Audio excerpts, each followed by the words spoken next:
ये कहानी है अनिल नाम के एक आदमी की, जिनकी उम्र 65 साल हो चुकी थी। वो घर में रहते थे, बड़े गुस्से में रहते थे, बात बात पर चिढ़ते थे और उनका व्यवहार बड़ा अजीब हो गया था। उनके घर वालों को बड़ी चिंता थी कि पिताजी ऐसे क्यों हो गए हैं।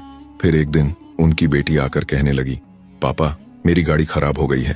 तो अनिल जी सहेज मुस्कान के साथ बोले, बेटा गाड़ी खराब हो गई है तो मेट्रो से चली जाओ, बस से चली जाओ, मुझसे मत पूछो, अपनी गाड़ी का खर्चा खुद देखो।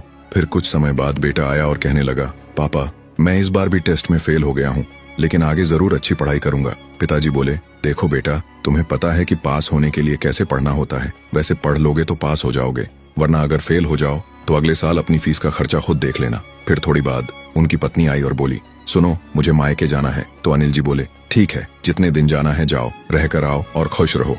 फिर शाम को उनकी सिस्टर का कॉल आया, उसने कहा मैं आपके घर रहने आ रही हूँ। तो इन्होंने कहा ठीक है आ जाओ, आराम से रहो, कोई चिंता की बात नहीं है। अब सभी घर वाले सोच में पड़ गए कि पिताजी तो बात बात पर गुस्सा करते थे, लेकिन अचानक ये बदलाव कैसे। तो एक दिन डिनर के बाद सब पिताजी से पूछने लगे, आप इतने बदल कैसे गए। पत्नी कहने लगी, क्या हो गया है आपको। बच्चे भी पूछने लगे, पिताजी आपको आजकल क्या हो गया है। अनिल जी मुस्कुराए और बोले, मैंने एक दवाई ले ली है जिसका नाम है अब मुझे फर्क नहीं पड़ता, क्योंकि बेटा मैं तुम लोगों की चिंता करता था, परिवार का ही सोचता था, मुझे रात रात भर नींद नहीं आती थी, लेकिन उससे हुआ क्या, तुम लोग अपने कर्मों का फल पा रहे हो।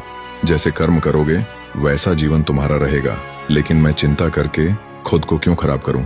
दोस्तों ये छोटी सी कहानी उन लोगों के बहुत काम की है जो हर वक्त दूसरों की चिंता करते रहते हैं।